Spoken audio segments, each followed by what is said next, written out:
I guess everybody is interested in knowing what is host resistance because I think host resistance has always, well, very often come to mitigating effect of a disease.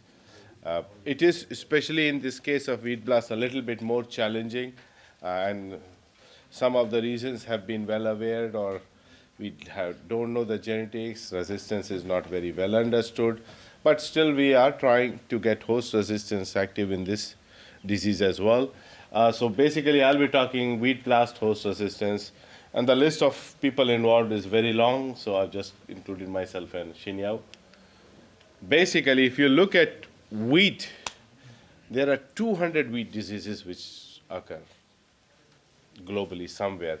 Some of them are economically significant, and others are just an incident was observed. Of these, 50 have been somewhere, sometime reported as economically important. So if Dr. Malakar was given a wheat pathologist role, he need to be aware of 50 diseases of wheat and work on it. Luckily, we are not burdened with that many numbers. Generally, most researchers work 3 to 4 diseases, and that's enough for his career to finish up and contribute significantly. In globally, it has been observed estimated loss is around 18%, while actual losses are around 13%. So diseases do play a significant role in wheat production of a country or globally as well. As far as CIMMYT is concerned, CIMMYT plays a very, very strong emphasis of breeding for resistance. And historically, our germplasm has been very good source of resistance. Sometimes we have done it through intentional breeding, and sometimes it is unintentional. Very good example is when I joined CIMMYT, CIMMYT had never worked on tan spot resistance breeding aggressively. But most of CIMMYT germplasm is resistant to tan spot. So my director's question was, we never did it. How do we have so much resistance? One of the reasons is, and I mentioned it, people who have visited CIMMYT, is we have a very strong training program. People do send in a lot of the data return. It helps us. Also, the germplasm is very broad. So directly, indirectly, it contributes to resistance to different diseases. And the other reason which we are now realizing is the slow rusting resistance breeding strategy which CIMMYT has adopted. We were looking for the pleiotropic effects of these slow rusting genes, but I think it goes beyond the rust and powdery mildews. We have now identified the rust genes are also affecting against spot blotch, against even tan spot. So there is something happening, and this goes back to the old concept of horizontal resistance versus vertical resistance, or race-specific or race-non-specific resistance. So these are two strategies which you can adopt, and I guess you guys are well-versed with these two strategies. And CIMMYT has tried to adopt the race-non-specific resistance mechanism, which is breeding for durable resistance. It is very difficult compared to the race-specific resistance. It's slow and steady. We have reached to a level in rust at least that we can say we are very comfortably having germplasm which show very good resistance, but this has to be attempted and made successful in other diseases as well. So what are the major diseases globally? This slide shows some of the major diseases and where they are of significant importance. So if you look at today's scenario, yellow rust would be the #1 disease globally, almost hitting everywhere except Latin America and Mexico. Well, in Mexico also the situation is changing. So yellow rust would be #1, stem rust would be #2, then leaf rust. Why do I call them as blue? Because in CIMMYT's program, even though I'm a pathologist, I don't deal with rust. Why? Because rust is integrated into the breeding program, and the breeders have become pathologists at least for the rust. So they know very well, and everything which goes into the breeding program has to have the rust resistance, or else it will not survive. Because wheat, wherever wheat is grown, rust is a major challenge. There are some other diseases which are of economic significant importance, but they may be somewhat regional or maybe area specific. For example, fusarium head blight, very significant problem in China, South Korea and Japan, the east part of Asia, not that big in South Asia. While Jessore has an area where fusarium does occur, West Asia, minimal damages, but it is of concern in Latin America and in the developed world. In developed world, there is big concern being given to fusarium head blight, especially not only for the disease loss it causes, but the deterioration in the quality. Actually, mycotoxins contamination is big issue, and food is discarded or lowered down to feed, and then feed is also lowered down. Even sometimes the burning of the crop is done just because of the high mycotoxin contamination. Septoria, another foliar disease of big importance in the Savannah region, also very important in the developed world. In Europe specifically, Septoria takes a major effort of the breeders and pathologists. In Europe, there is additional region, there is so much variability in the pathogen, and most resistance genes are getting broken there. 18 resistant genes for Septoria have been identified. And what was being done previously was they were using fungicides as a means of controlling Septoria. The fungus has evolved, and a lot of resistance to the fungicides have been developed. Also, after 2020, there will be more restrictions on the use of fungicides. So now the farmers are panicking, the pressure is going on the breeders to identify sources of resistance which can control Septoria. It is going to be a big challenge, at least in the Mediterranean and the European regions for Septoria. A spot blotch, a big concern in South Asia. The region where we are is a hot spot for spot blotch. Some concern in Latin America, especially spot blotch is another disease which occurs in areas which are hot and or warmer regions with humidity, and that is something also of interest because blast occurs in the same regions. Be it Uruguay, be it Bolivia, Bangladesh, Paraguay, both, all of them have spot blotch and blast occurring. Especially significant is when you're looking at the foliar symptoms, you can get a little bit confused. Tan spot, a disease very often mentioned, closely related to conservation agriculture. Nematodes and root diseases, Summit addresses through a program in Turkey. Smuts and bunts, wheat blast, powdery mildews, we do generally through collaborations. We cannot do everything. However, looks like blast is attaining significant interest, and we will have to work very closely with the collaborators. Blast, actually in the morning only I made it South Asia present, or else it was not present anywhere else except Latin America. And this is something we are addressing. So what are the strategies of managing diseases? You are all well aware. You have host resistance, agronomic practices, biological control, chemical control. So if a new disease comes, now I'm asking you a question, which strategy will you apply? Huh? Holistic approach. You will do all holistic approach. Today, what will you say to Dr. Malaka? No, let's clarify it, yeah? Which one do you say? Agronomic and chemical control. Agronomic practice followed by chemical control. Agronomic practice is followed by chemical, or chemical practice is followed by agronomic. You're right. That's the most important thing.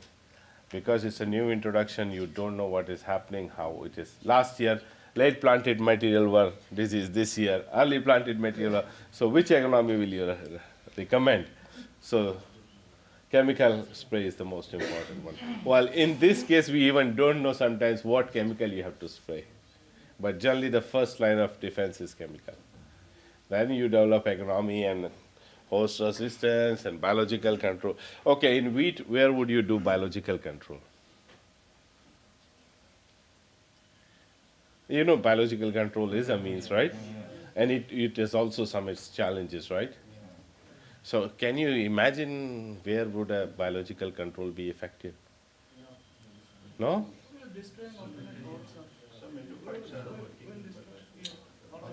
Well, sometimes seed-borne diseases, some seed treatments, maybe biological control.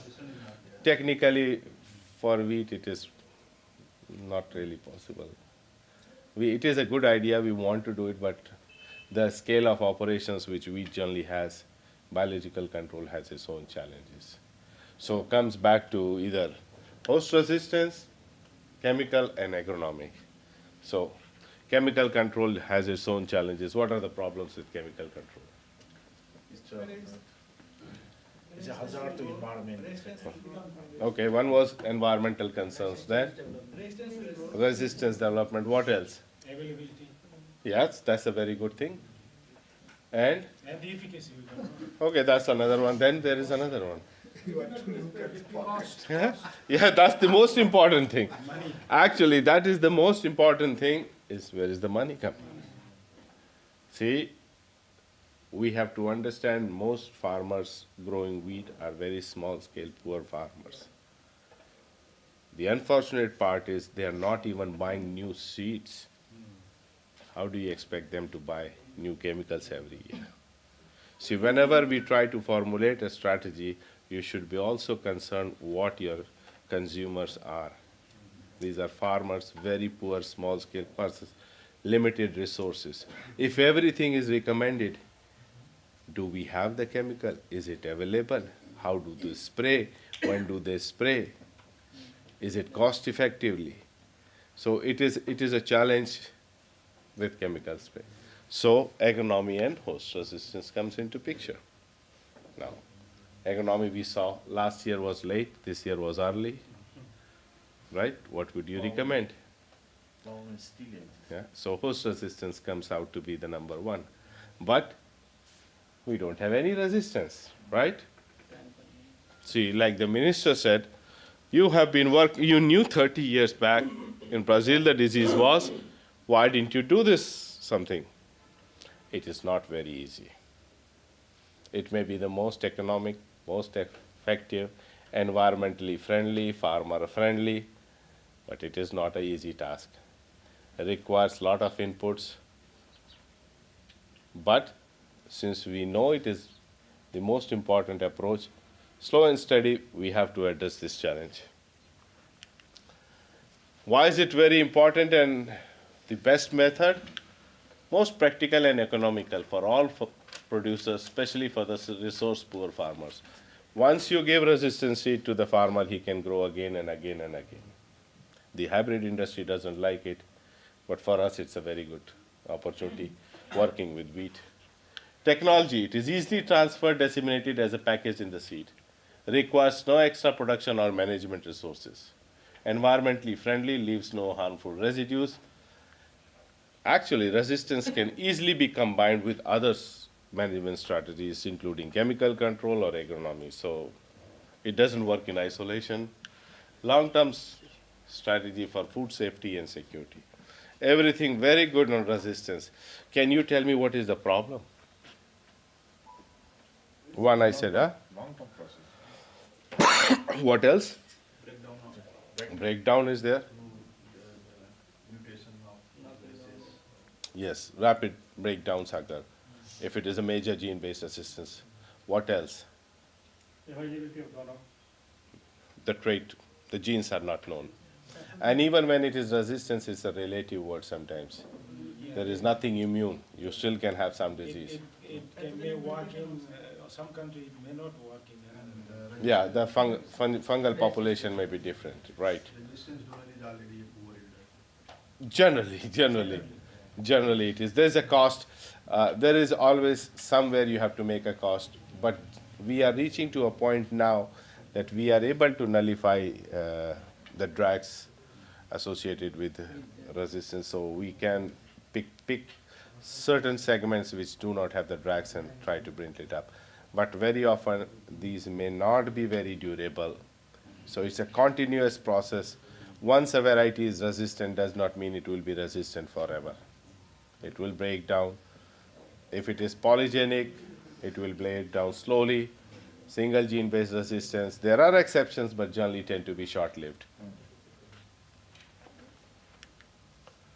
So one of the important component for resistance breeding is very good phenotype. This is very important.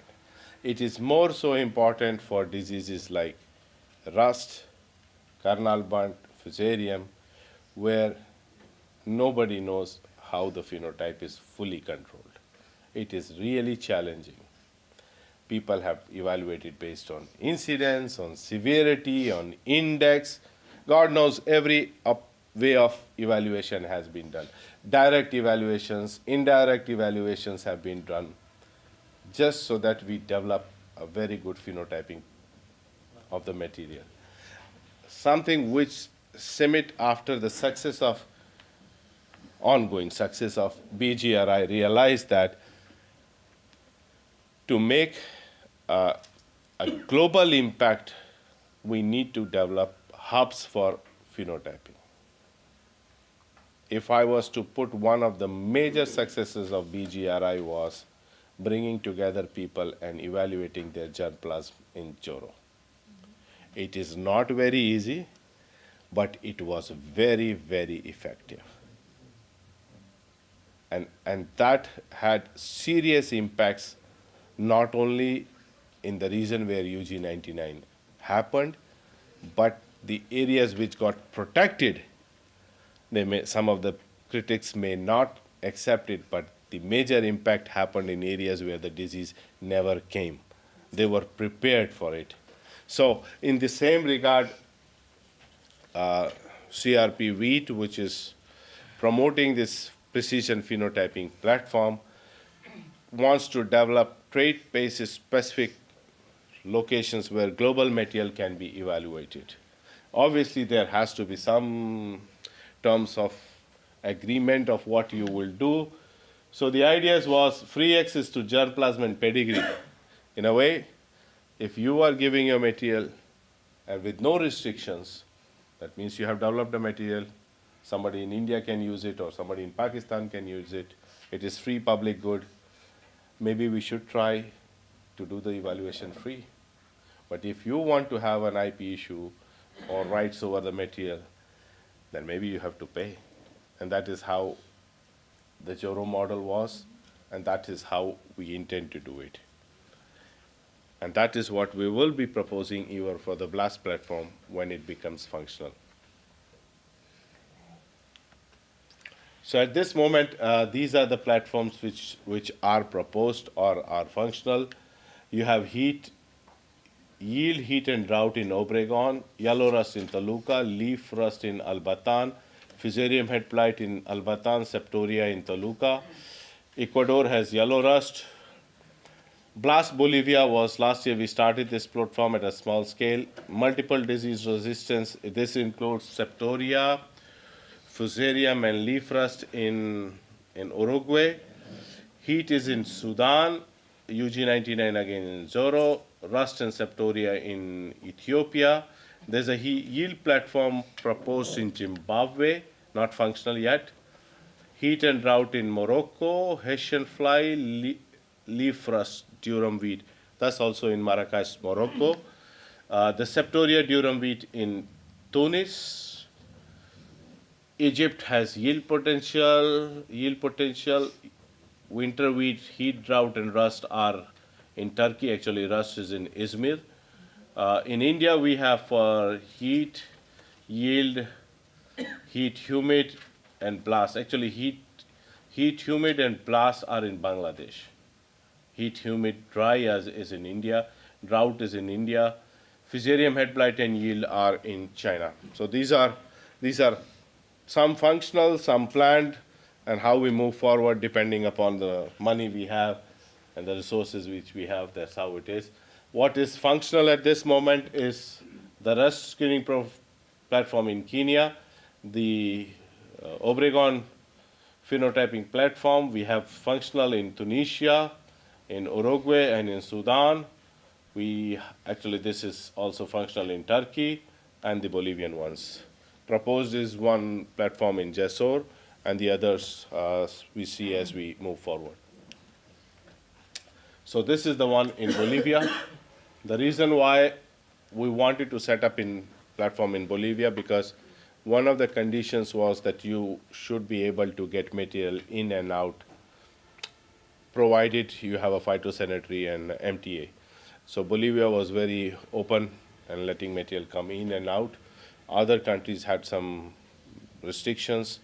Paraguay had the occurrence of Fusarium head blight, so Bolivia was made as a choice. We have Okinawa and Curacao. These are 2 seasons. So basically, you can run 2 cycles per year in Bolivia. This is what it looks like. This is a very hilly place and very short. And actually, we took the photographs. There's a river sort of a thing going besides it. We took it out. 1 week later, everything was flooded. So it was just waiting for us to take the photograph. This one, we did talk about it. There are races of the fungus Magnoporta oryza triticum. 1, 2, 3. What we are observing is initially you are observing more of the races 0 and 1. Now you are observing 1 and 2. 3 has not yet been observed, or hopefully we never see it, but I think it will evolve and we will see more and more of aggressive races of the pathogen. What is the resistance at this moment? Most of the cultivars in South America have, at the best, moderate level of resistance. That too in a limited geography. So nothing is durable for a long time over large areas. But what was analyzed was Milan was found very often in the parentage of the material which was better performing. We still did not know why was Milan very good, but we were happy that Milan was one of the parents. Later on, it was found that 2NS was the translocation responsible for the resistance, and Milan does process that 2NS segment. So now we have an idea why everything was Milan driven, because of the presence of 2NS. It's not that 2NS segment is the only one which is to be looked at. There have been studies which have reported for blast resistant genes. Actually, there are 1 to 8 resistant genes which have been named. Unfortunately, all of them are seedling based, and why I'm saying unfortunately is because seedling, the resistance has limited effects on the spike resistance. So we need to find resistance for spike component independent of these resistance as well. The other point is, except for the black highlighted Zhang et al., Tagel and An, the other 5 are studies done with different pathotypes. So these are not technically the wheat blast caused by MOT. It is probably by MOL caused blast, but again, the 2NS translocation. Again, I will bring to your attention, it's the translocation, it is not the gene. Okay? It's a very large segment, has at least 4 resistant genes which we know. Some of them have been broken as well. So let's not clone or sequence or genome the whole translocation. But it is still a hope. We have to move forward with it. This is the baseline, and we can move forward with what we have with the 2NS. May I interrupt here? Yes, please. You know, in the morning session, Christian was presenting that we may explore combination of 2NS translocation with some known gene. So Yes. is there any... Say, at the end of the day, we know this is seedling resistance, right? Yeah. These 2 are. And we also said it, there may be a limited role. It does not mean it is 0. They will have an important role. Seedling resistance should not be ignored. So the first step, if I was to tell you, what do you start now? Without going into detail, I would like to combine these 2, this one with this. So we have some level of seedling resistance, some level of spike resistance, and then identify new sources. Actually, we have some sources of resistance. Barigom 30, for example, has some level of resistance, but it does not have the 2NS. Now, as a geneticist, you want to know what is the genetic reason behind it. That will take 3 years. But the minister wants resistant varieties right now. So we better start crossing, doing into the breeding program. Simultaneously, you do the genetic analysis. Now, tools have been developed that things move very fast. Simple association analysis in 2 years should be able to give you a lot of information. But we have to make the crosses right away. I think I was seeing in the field, they were telling that they have already made those crosses. We have made a plan now. Yeah. So some of the other lines which are of interest are the Milan, Redling, Rolf, Super Bars 152 and Bars 1. I think this is another line which would be of interest. Super Bars 152, Super 152 and Bars, Attila, Motoku and Urubu. These were all released in Bolivia. I think this line and there is another line which are performing good in Bangladesh conditions also. There is some adaptabilities preference. There are other sources also. This was a compilation of a large set of material which we sent, and some lines did show good level. Field-based, field-based evaluations are very good to have, but you never know which pathogen, which race was attacking, how was the intensity. So the comfortable level is you get the data, take it whatever is promising in field, evaluate it in greenhouse, go back again and take it a multi-location trial, and then figure it out what is the best source. So what we did is, when in Bangladesh, the first time the disease came up, some immediate phone calls were to be done, and things were asked to move at a very fast rate. And this is where your good communication and good collaborative spirits come into picture. There are countries who are very restrictive of sending material. I don't want to name those countries, but some of them are really close by and they are very strongly concerned about. But because of Bangladesh rapidly or immediately declaring this disease, most South Asian countries did send their elite material to CIMMYT, and CIMMYT was not able to do the evaluation in itself, so we had to contact collaborators in South America and in US, and all of them, I will tell you, all of them were very collaborative. The South Americans were very collaborative because they have taken the heat of this disease, and they wanted really to help.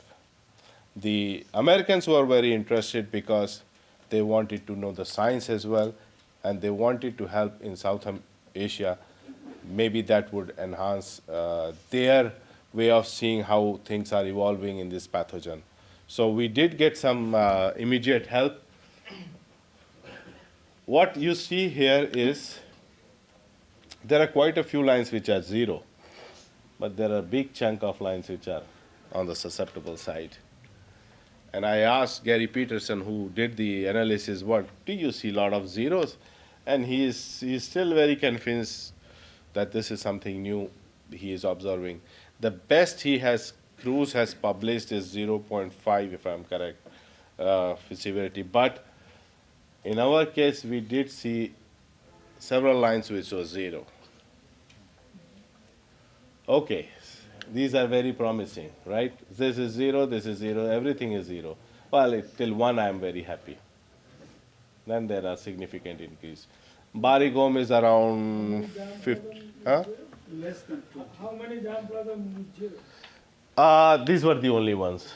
Out of the 100, 1, 2, 3, 4, 5, 6. One of them has a problem, which is this one, Super 152. This is based on only 4 heads. That's a very... Okay, we need to be happy, but it's not too much happy. The reason why Super 152 is more happy is does not have the 2NS. So that's why I have a little bit doubt on this data. Maybe you did more hits, you may get one or two hits and then the number increases. But see, Milan, all of them are positive for 2NS.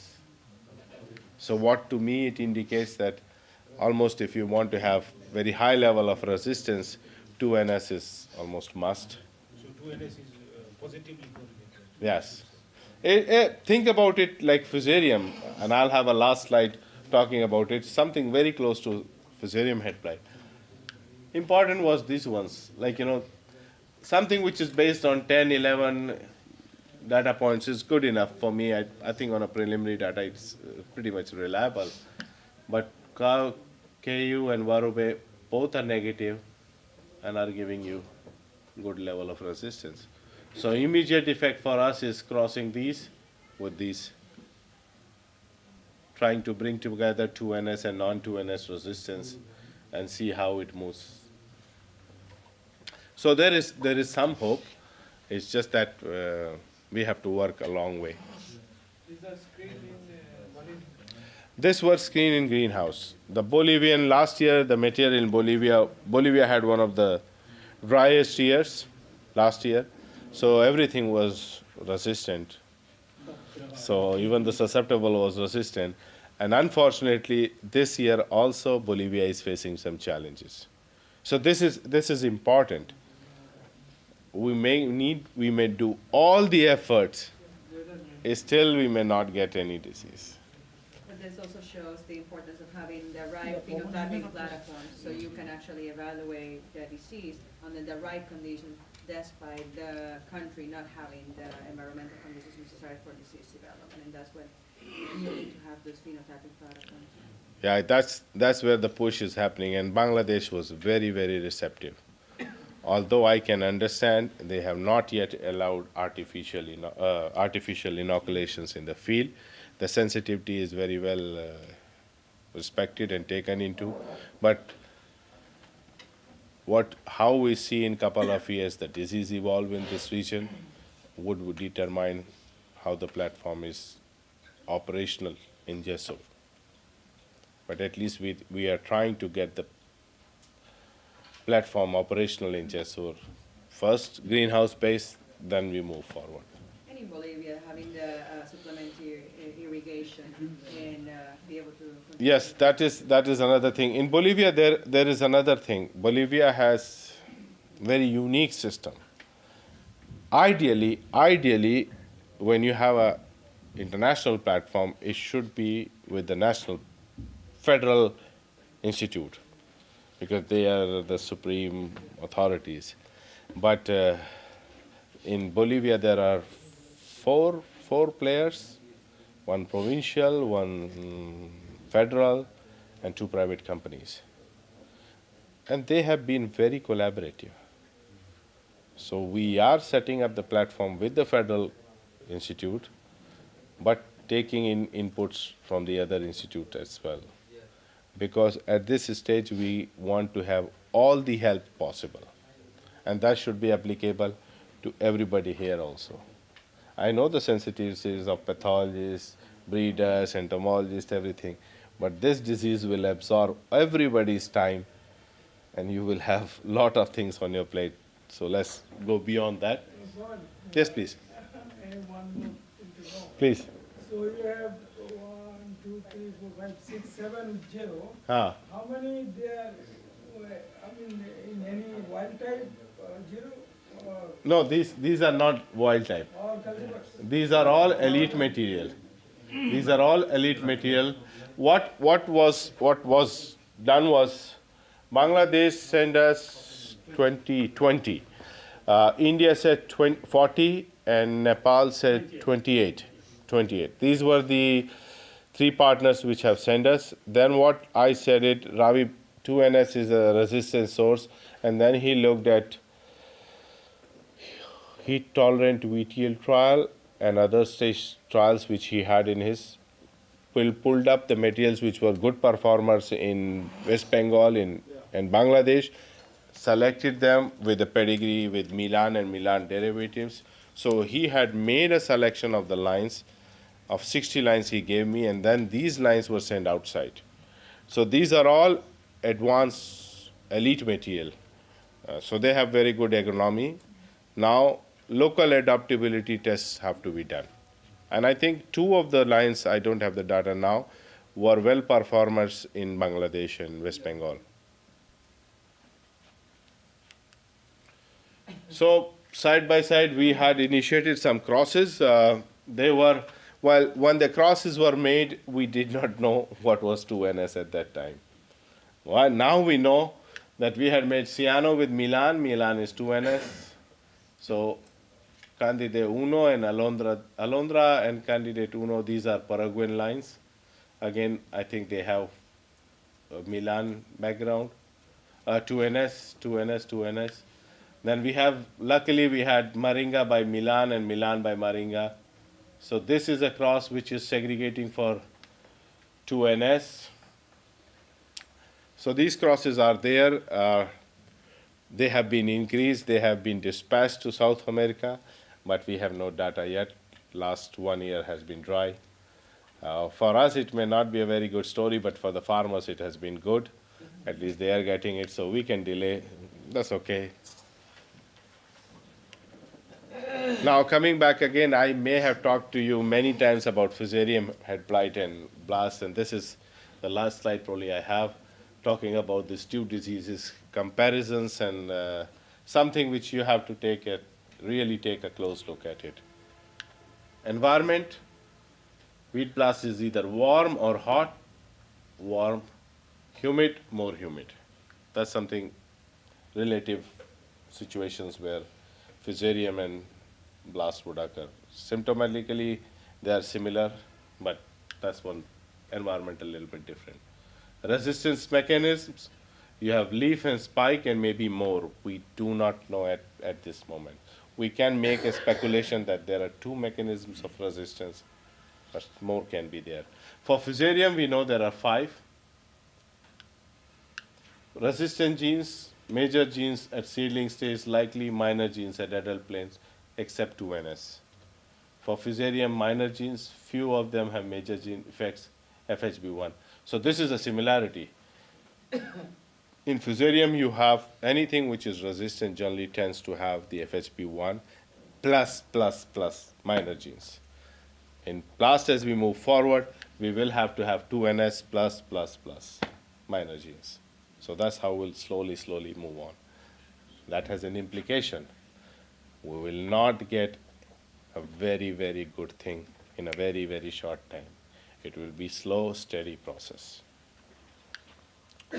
Disease screening, very difficult. Field, greenhouse, and laboratory, very difficult. Field, greenhouse.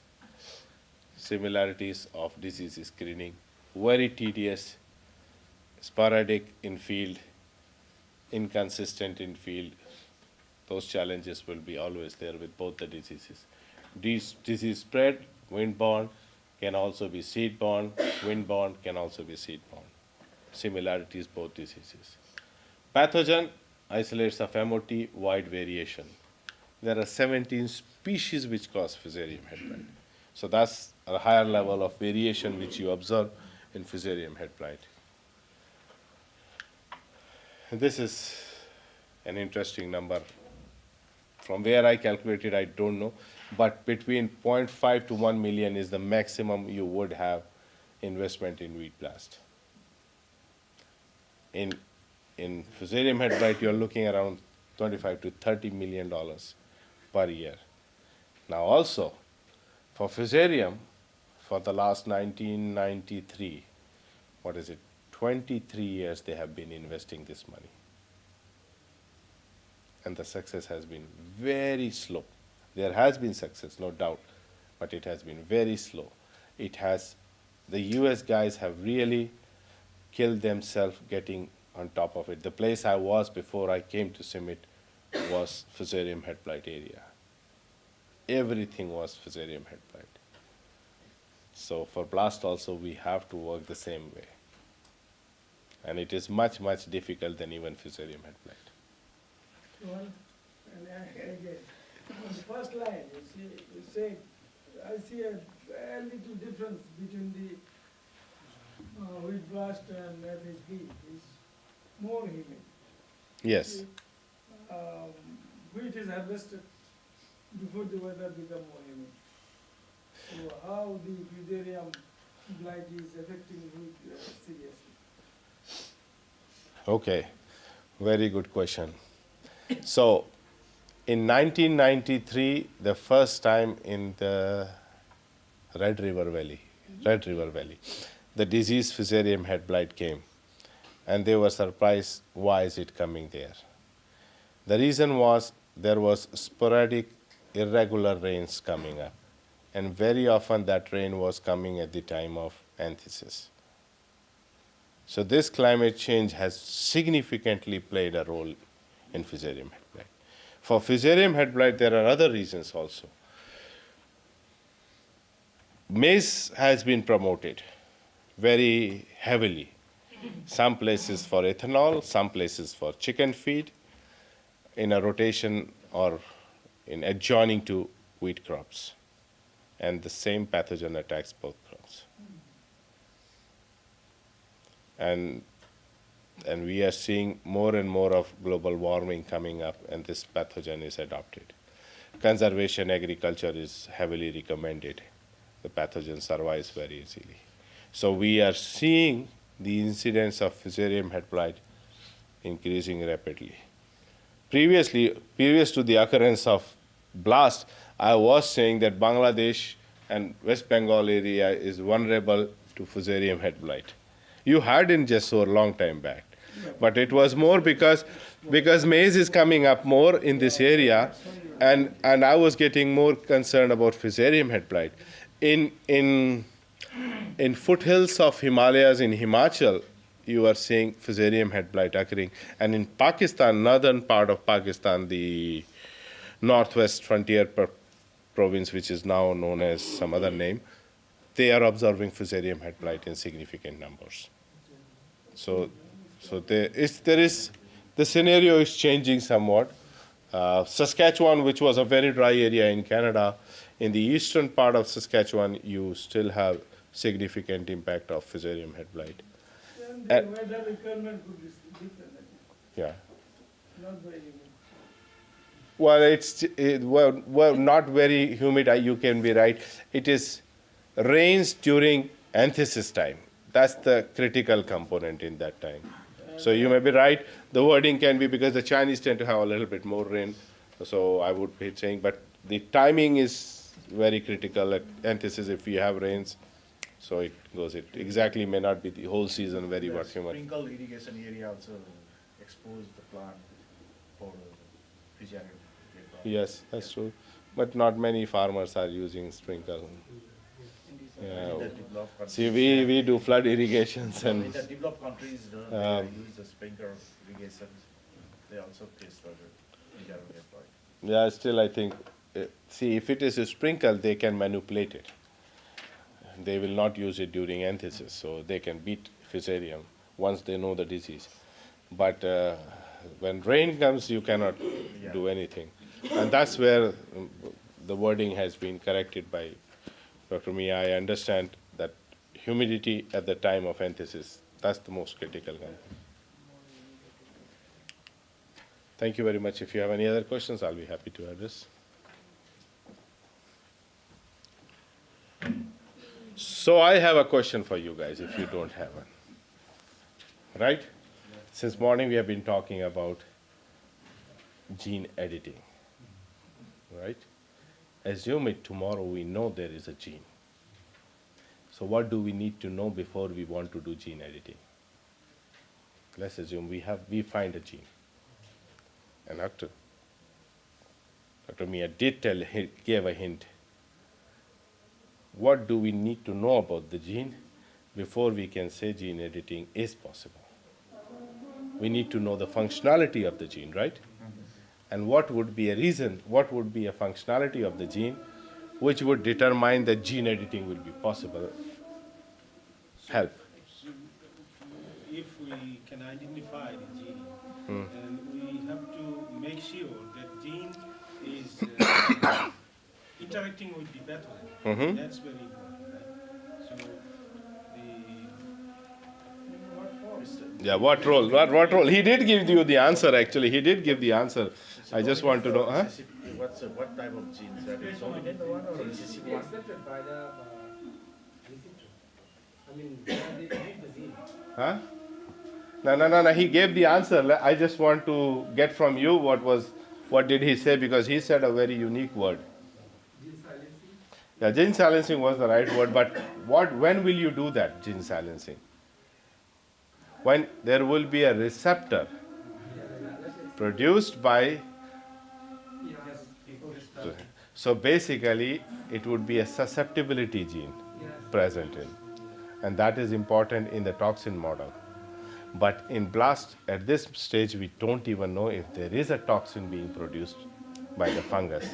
So it is, lot of investigations are needed before we can conclusively give a recommendation that this can be done to solve this problem.